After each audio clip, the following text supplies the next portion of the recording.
පහම එම ජාලයෙන් ඉවත් වෙනවා.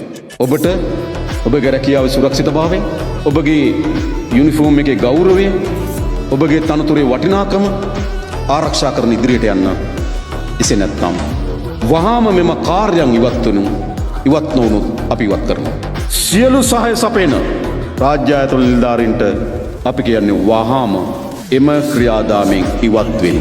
හරි. කවුරු හරි හිතනවා සංගවිලා කියලා නේ, සංගවිලා නේ. අපි ඇස් ඉදිරිපිට පේනවා මේ සත්‍ය. එනිසා අපි හැමදෙනාටම කියන්නේ වහාම ඉවත් වෙන්න. ඊළඟට තිබෙන්නේ මේ මද්ද්‍රව්‍යවලට ලොල්ලුණු අයට.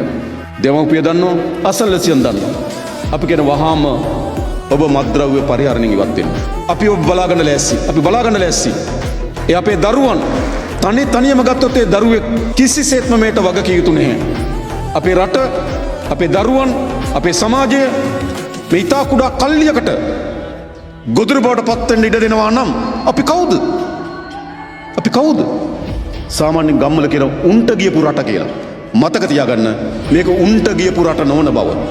මේ ව්‍යසනයට එරෙහිව තනි පුද්ගලයන් මොනතරම් අභිලාෂයක් තිබුණත්, තනි පුද්ගලයන් මොනතරම් බලාපොරොත්තුවක් තිබුණත් තනිව මේක කළ නොහැකි. රජයකට පමණක් බෑ. පොලිසියට පමණක් බෑ. අපේ රාජ්‍ය යාන්ත්‍රණයට පමණක් බෑ. මේ සඳහා සියලු දෙනා එකතු වෙන්න. මම හිතනවා මේක තමයි අවස්ථාව.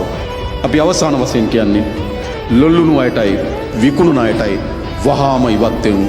ඒට එරෙහිව ප්‍රබලතම මහජන ව්‍යාපාරය අපි ගොඩනගමින් තිබෙනවා. මේ මහජන ව්‍යාපාරය අනිවාර්යෙන් මේ මායාකාරී කුණාටුව විනාශ කරනවා.